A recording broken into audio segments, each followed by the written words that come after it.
nuevo vídeo. Hace unas semanas, mi último vídeo fue un poco dudoso. Estuve hablando mucho acerca de mis sentimientos de duda en general con mi vida, conmigo misma. Fue un vídeo un poco, pues, yo creo que uno de los más sinceros que he publicado hasta la fecha y uno de los más crudos respecto a mis sentimientos. Pero en este sí que a lo mejor os inspiro un poco más de confianza, de duda o en general, bueno, que todo lo que baja tiene que subir. Entonces, bueno, ahora estamos mejor. Y en este vídeo os traigo un poco pues mis pensamientos de estas últimas semanas, cómo he estado gestionando la incomodidad y estos sentimientos de no saber dónde estar o qué hacer conmigo misma, de incluso poner en duda mi propia existencia, de qué sirve que esté aquí. No quiero hacer esta intro más larga, así que voy a hablar de varios puntos que a lo mejor vosotros vais a pensar no tienen demasiada coherencia entre sí. Yo voy a hacer que tengan coherencia, pero esa ha sido la forma de dialogar conmigo misma estos últimos días. Y bueno, pues pretendo hablar un poco de, en general, esas cuestiones que me he ido planteando y que han sido las que me han ayudado a llegar a ciertas respuestas. Así que bueno, espero que este vídeo lo disfrutéis y espero que vosotros también estéis bien y pues nada, que os sirva de algo. Una de las cosas que hablé en este último vídeo fue un poco mi sensación de desasosiego, como de no saber qué hacer con mi vida, como tener muchos planes y luego al final no hacer ninguno y un poco como el estar a la espera por haber tenido mi vida en stand-by. Bueno, estoy intentando meteros aquí un poco el hype para que veáis el anterior vídeo y así pues que haya como un seguimiento, ¿no? Pero si no lo queréis ver está completamente bien. La cosa es que al final saqué en conclusión estos últimos días que una de las cosas que a mí más me producen malestar en las redes sociales es el hecho de ver tantas cosas y tantos planes y tantos propósitos de vida constantemente. Si lo pensáis, es mucho más complicado ahora tener una crisis existencial, porque las redes hacen que tengas millones de ideas y millones de cosas que tienes que consumir sí o sí. Y me voy a explicar con esto. Muchas veces yo me frustro ante la idea de no poder llegar a consumir todos los libros que a mí me gustaría, todas las películas que a mí me gustaría.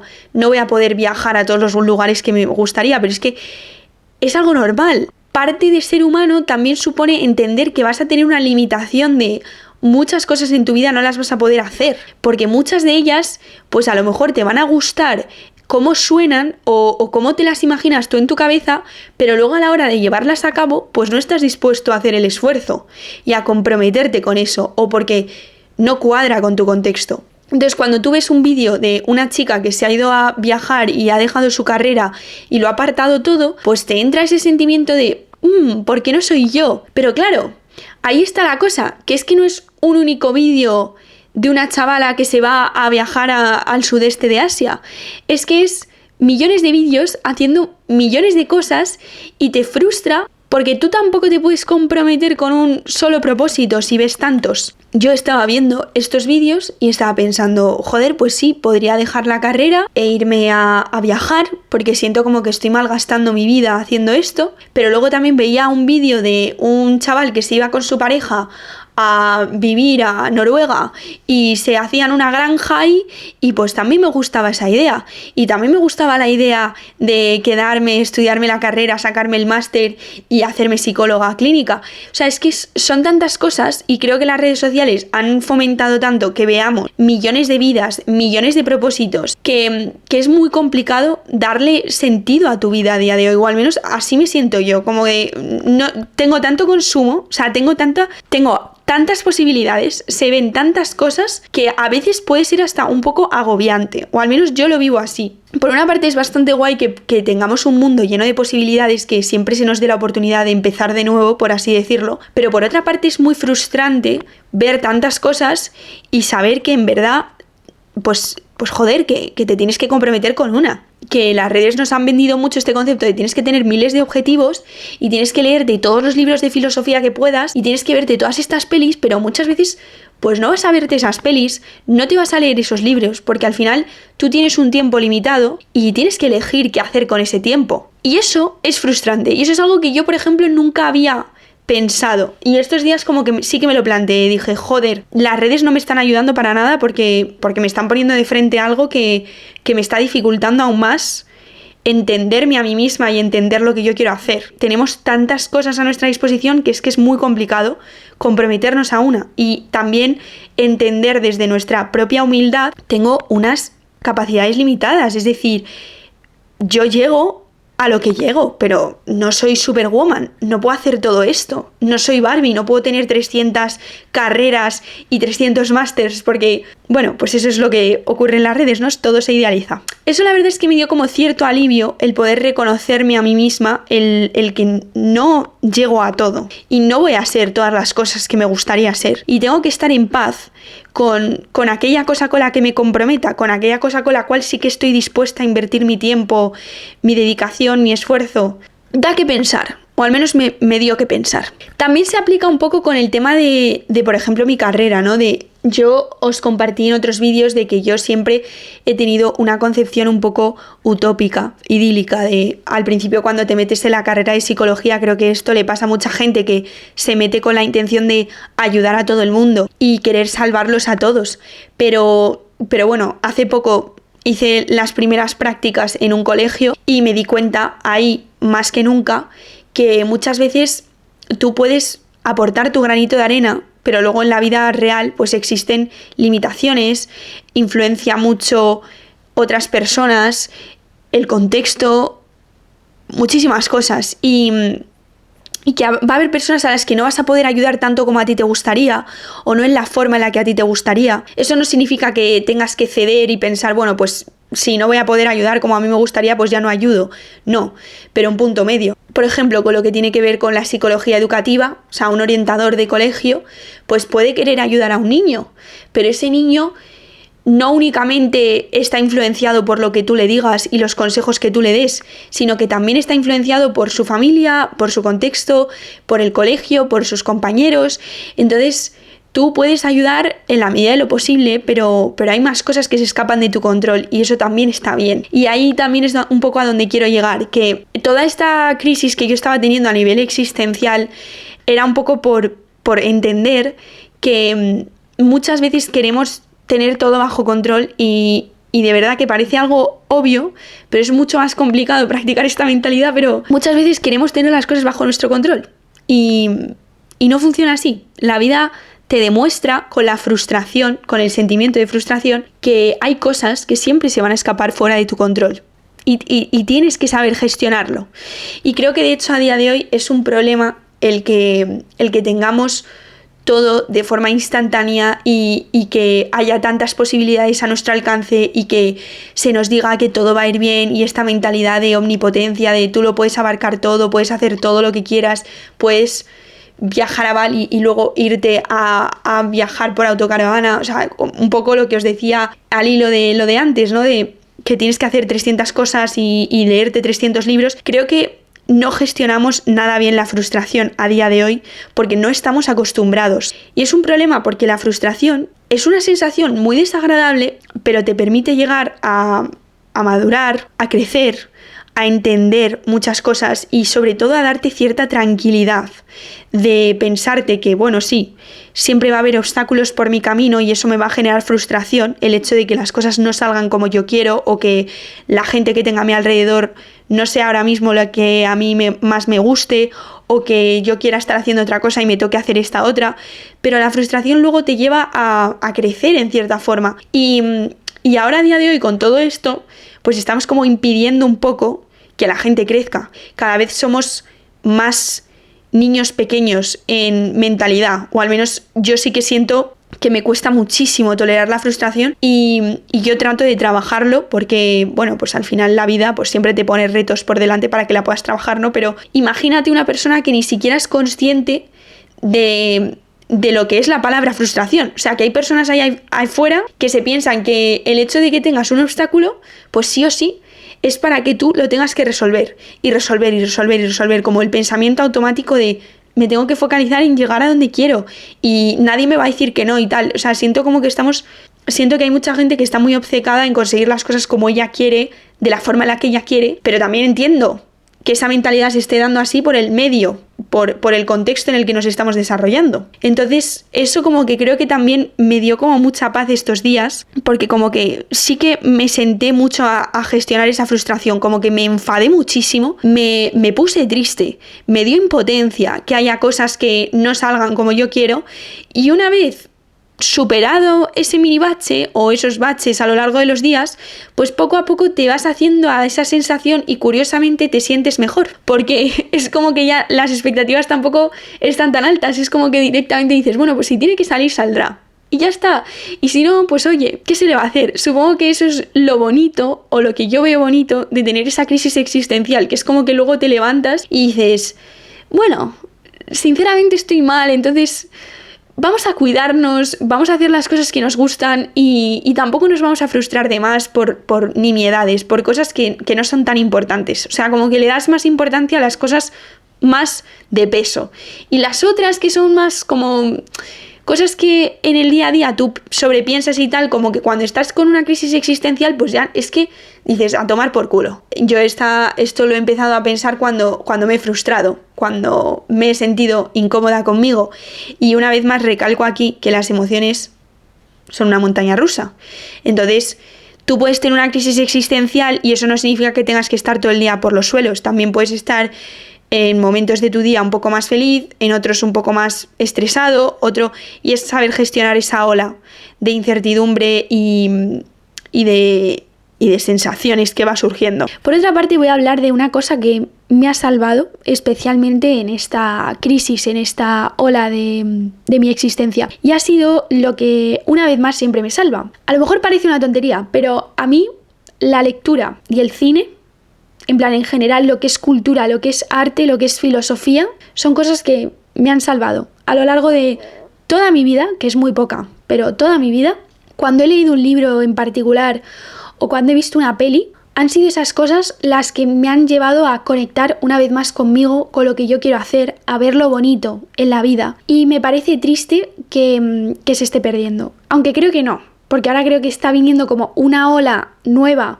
de moda, está de moda ir a exposiciones o escuchar vinilos otra vez o pintar y cosas así, y me está gustando que se esté poniendo de moda. Me encanta que se ponga de moda. O sea, siento que la gente lo hace de una forma muy superficial, pero a mí me gusta porque va a facilitar el que mucha gente por la moda pues lo haga y a lo mejor incluso se sorprenda conectando con ese arte, con esa cultura. Y es verdad que yo estos días había estado muy desconectada de mí porque no había estado haciendo esas cosas que me gustaban, no había estado conectando tanto con el cine, con la literatura, pero he dejado a un lado los estudios, en plan he priorizado más el conectar conmigo, el sentarme en esa incomodidad, como siempre digo, y he descubierto como una cierta sensación de paz a la hora de leer y entender otras perspectivas, porque al final eso es lo que te dan los libros, el poder ver la vida de otra persona y como que te da cierta sensación de alivio, saber que otra persona está compartiendo ese sufrimiento o saber que otra persona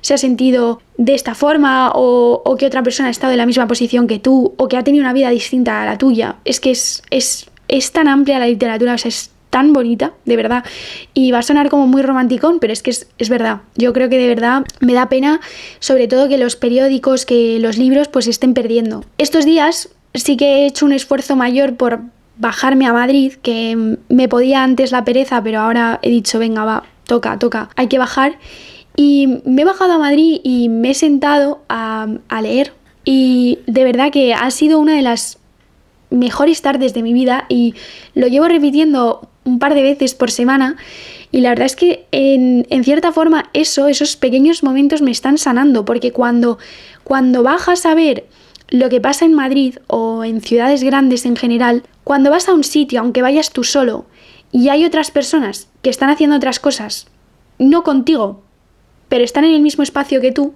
te sientes como conectado, porque entiendes ahí que mucha gente tiene muchas movidas a lo largo del día y a lo mejor están pasando por lo mismo que tú, o a lo mejor no, pero estáis como en cierta forma compartiendo el espacio y es agradable.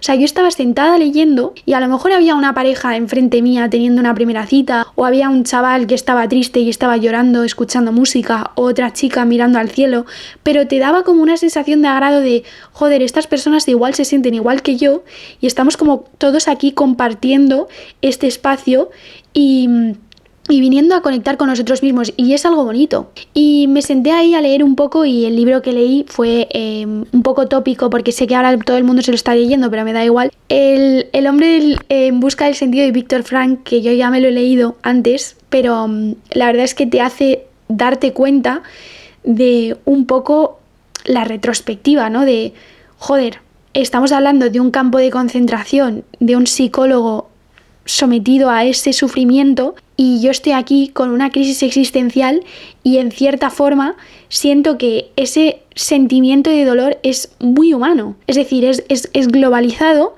pero en un contexto completamente distinto. O sea, tú ahora nos dices a todos nosotros que vamos a volver atrás, que vamos a volver a un campo de concentración, o que van a volver a pasar estos problemas de bélicos, de guerras y tal, y creo que porque nosotros nos movemos en cierta burbuja, pues pensamos que eso nunca va a suceder, ya no más. De, ¿qué me dices? ¿Que me voy a ir yo a la guerra? Ni de coña. Pero de repente, cuando lees ese tipo de libros, te das cuenta de que la humanidad ha pasado por muchas cosas y muchas circunstancias muy dolorosas para llegar a donde estamos. Y en esos episodios y en esas épocas ha habido creaciones como estas obras literarias o pinturas o poemas que han sido luego la base de muchísimos movimientos. O sea, y a mí lo que me ha sorprendido es que bajo todo ese dolor, pues que esa persona sea capaz de buscar un propósito y esa resiliencia para seguir adelante. O sea, su obra maestra lo que plasma y lo que da al mundo como una especie de, toma, esto es mi sufrimiento materializado en algo, y que quede constancia de que yo he vivido esto y lo he sufrido, y luego cuando lo miras desde la perspectiva de ahora lo vemos con ojos bonitos, con ojos de esto es belleza, porque escribe tan bonito y este sufrimiento ha dado fruto a algo que es tan valorado a día de hoy. O sea, como que me parece como súper curioso que, por ejemplo, pinturas de Goya que ha pintado en la Guerra Civil, o las pinturas de Monet, pues son cosas que a lo mejor esas personas en ese momento estaban en un momento de crisis, pues son pinturas, son obras de arte que esa persona ha hecho en un momento de sufrimiento, y nosotros lo estamos consumiendo con otros ojos, lo estamos consumiendo como belleza, porque a nuestro parecer eso está bien valorado. Y curiosamente a lo mejor esa persona ni siquiera lo está viendo, el creador. Entonces a esto me refiero con que muchas veces el sufrimiento puede ser la semilla de la creación. Y no tiene que ser un sufrimiento súper intenso, no me estoy refiriendo ahora a que todo el mundo tenga que pasar por ciertas cosas. Es decir, Viktor Frankl, por ejemplo, creo que eso es inhumano, pero te da a ver que hemos avanzado mucho como sociedad y todos nos vestimos y hacemos cosas civilizadas, pero luego si nos quitas todo esto seguimos siendo humanos, y si nos sometemos a situaciones verdaderamente crueles, verdaderamente de supervivencia, donde necesitemos sobrevivir, te digo yo que las formas se van a perder, que vamos a volver al principio. Entonces da igual lo modernos que tratemos de ser o que tratemos de parecer las personas más racionales del mundo, porque en cuanto a lo que es humanidad, existencia, en ciertas circunstancias de amenaza, de peligro, de pérdida, todos somos iguales, quitando lo material, quitando aquello que nos vincula a la realidad. Y esto lo dice Viktor Frankl. Una vez que me quitan todas mis pertenencias, todo aquello que yo valoro, todo aquello material que me vincula a mi existencia, ¿qué tengo? Si solo soy un cuerpo. Y ahí es donde te das cuenta de que no es solo lo corpóreo, no es solo que tengas tu cuerpo, es que tienes tu alma. Y en el alma es donde reside pues esa fuerza de voluntad que él tanto habla en este libro, ¿no? Es súper curioso cómo te da a entender que a día de hoy nos hemos vuelto súper materiales, y en parte esas cosas materiales son las que nos vinculan a la realidad, nos hacen sentir que tenemos como cierto sentimiento de tener control sobre algo, de tener influencia, de pertenecer o de, no sé, y Y cuando no tienes eso, ¿qué tienes? Y estaría muy bien plantear esta pregunta a día de hoy, en la sociedad de hoy, porque mucha gente asocia lo material a lo valioso. Y el hecho de verte sin esas cosas y entender que esto va más allá de las marcas, de la moda, de los coches, del poder, del prestigio, ¿qué tienes cuando no eres esas cosas? ¿Qué tienes cuando no eres esa imagen? ¿Qué tienes? ¿Qué te define? ¿Qué te hace ser tú? Entonces es esa la pregunta como que me he estado planteando, y el leer este libro me ha ayudado muchísimo como a colocar todo eso. Y muchas veces este libro no ha sido agradable, porque al final imaginarte esas circunstancias no es nada agradable, pero también entiendes que cuando comparas ese sufrimiento con el tuyo, te das cuenta de que a día de hoy tenemos todas nuestras necesidades básicas cubiertas, y los problemas que generamos muchas veces, si los comparas con otros mucho más graves, pues claro, te quedas con un poco la sensación de, joder, ¿estoy experimentando sufrimiento de verdad? ¿O simplemente estoy tratando de crear un problema donde verdaderamente no lo hay del todo? Al final todo recae un poco en el agradecimiento, yo lo llevo ahí, la gratitud. Muchas veces el hecho de que tengamos frustración, el hecho de que las cosas no salgan como nosotros queremos, hace que creemos problemas donde no los hay. Y queramos meternos en ese problema para perder el tiempo ahí, para distraernos, para tener algo de lo que quejarnos. Y luego cuando verdaderamente te paras a pensar y dices, joder, es que hay otras personas que tienen unas circunstancias peores que yo, o personas que ni siquiera han podido llegar a donde estoy yo ahora, pues te hace agradecer todo lo que tienes y todo lo que se te está presentando. Y creo que el agradecimiento es la fuente más grande que puede combatir tanto la rabia como la tristeza, porque al final cuando uno agradece es como que está, entre comillas, en paz. El estar en el momento presente, agradecer te da eso, o al menos a mí. Entonces estos días como que lo he intentado practicar, y no os voy a mentir, que cuesta, porque cuando tú estás sumergido en un problema y estás en ese momento, piensas que eres el centro del mundo, te cuesta mirarlo desde otro prisma. Entonces no tenéis que combatir con la frustración, es decir, frustraros, sentiros incómodos, cabrearos, llorar, pero a lo mejor en estas obras literarias que os digo, o en una peli, encuentras un personaje, encuentras una persona que te hace sentirte identificado o que te hace querer salir de ahí, pues escúchate y sal de ahí. Es decir, muévete adelante. Entiende que tienes que cambiar, que a lo mejor ese sentimiento lo tienes que integrar con otra cosa, tienes que empezar a adoptar otra perspectiva, ¿sabes? Y no os voy a mentir, a medida que uno se encuentra mejor, yo también lo que he ido encontrando es que pues te apetece hacer más cosas y buscas más tiempo para quedar con otra gente y salir por ahí y tal. O sea, vuelves un poco a la distracción y a donde estabas un poco antes, ¿no? En plan, los planes que hacías antes de estar mal, por así decirlo. Pero el truco es siempre reservar esos ratitos para ti, porque son muy bien valorados. Y siento que cuando estamos tristes recurrimos mucho a la introspección, al autocuidado, a parar, a estar con nosotros, y luego cuando volvemos a estar alegres, pues volvemos un poco a la vida del día a día y a volver a las cosas que antes no nos gustaban, y nos olvidamos una vez más de nosotros, y así en un bucle. Y creo que para mí el reto más grande que me voy a tratar de proponer es el seguir integrando esos huecos para mí, aunque tenga una vida que me apetezca pues seguir haciendo, ¿no? Pero que siempre ese hueco para mí exista. Porque una vez que no te das ese hueco, llega ese sentimiento de quemazón, llega esa frustración, incluso más grande aún, ¿sabes? Porque al final frustrarnos nos vamos a frustrar y días malos vamos a tener sí o sí. Pero que si tienes esos huecos para ti, creo que es más complicado sentirse así. Porque al final en esos huecos pues entras en contacto contigo. O sea, es decir, cuanto más tengas esos huecos para ti, más en contacto con tus emociones vas a estar, más en contacto contigo, con lo que quieres hacer, más conversaciones vas a tener contigo mismo. Y así no se acumula y luego revienta, y de repente te encuentras después de 3 meses sin haber hablado contigo, pues teniendo que empezar desde cero. ¿Sabes? Creo que eso es un poco lo idóneo, como el hábito, no perder ese hábito. También te digo que a día de hoy cuesta encontrar formas de entretenimiento que yo considere que sean como renovadoras, verdaderamente arte.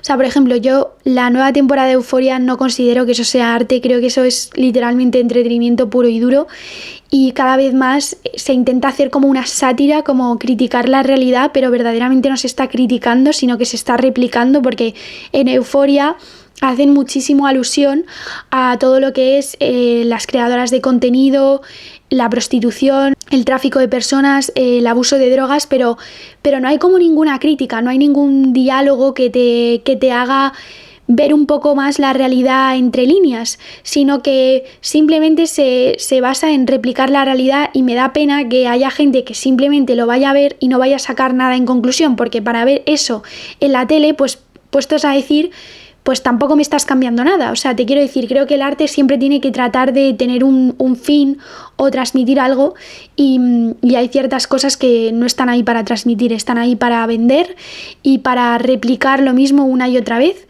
y lo peor es que haya gente que lo consuma y eso sea una espiral. Pero bueno, debe haber gustos para todos. Yo con arte me refiero a cine de los 80, a obras maestras, a literatura que verdaderamente, pues que joder, que sí, que conectas con esa persona y que te está diciendo algo desde su más sincero sentimiento.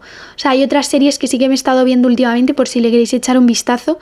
Se tiene que morir mucha gente, que creo que es de Victoria Martín, si no me equivoco, y la protagoniza Ana Castillo, que a mí es una chica que me encanta, pero en esta serie la tía es insoportable, o sea, el personaje es insoportable, pero también tienes como ahí un punto de crítica hacia las personas que ahora pues están refugiando en el argumento de tener depresión, porque esta chica, pues este personaje tiene una depresión, y entonces ella, con esto de tener depresión, pues es una excusa para todo, y se medica cuando quiere, se mete no sé cuántas copas de vino. Tiene una crítica interna muy fuerte, pero te hace aprender un poco acerca de esa crítica hacia la sociedad, hacia dónde hemos llegado hoy, porque sí que te hace pensar, sí que te hace preguntarte cosas, sí que te hace sentirte identificada con el personaje. A mí, por ejemplo, Euphoria no. Pero oye, que cada uno tendrá sus gustos. Hay otra que también está en Amazon Prime, que se llama Cochinas, es un poco más de gracia y es un poco más subida de tono, pero habla mucho de la falta de educación sexual que se ha tenido a lo largo de los años 50, 60, no me acuerdo, en España. Y habla de un videoclub porno que pues es el primero en Valladolid. Y bueno, pues es bastante gracioso porque tiene así como una trama que no es muy real, pero también te da a entender que muchas veces ha habido una falta de educación sexual, y eso es lo que ha llevado a generar tantos estigmas, tantos problemas de falta de entendimiento. Entonces, a mí eso sí que me ha gustado. Me parece un poco más de comedia. Son las dos españolas, cosa que me sorprende porque normalmente yo no suelo estar viendo contenido español, no por nada, sino porque cuesta que haya algo que yo encuentre que me guste en ese sentido, pero con estas dos series, pues la verdad es que me han hecho un rato bastante agradable. Y no sé, como que el entretenimiento, a ver, está ahí para entretener, ¿no? O sea, su propio nombre lo indica y tú a lo mejor te quieres ver esa serie y quieres desconectar. Pero a mí siempre me ha gustado que el cine tenga una especie de crítica en algún momento de la temporada o del episodio que te haga también un poco conectar. Supongo que eso también parte de un poco la intención del espectador, es decir, si yo voy con la intención de conectar con el personaje, es más probable que encuentre eso a una persona que va buscando pues puro entretenimiento. Entonces creo que también ahí la voluntad juega un papel. Voy a dejar el vídeo aquí, que ha sido bastante largo, no me esperaba abrirme tanto. Y bueno, pues eso, espero que os haya servido y que tengáis un feliz día. Y nos vemos en el siguiente vídeo. Adiós.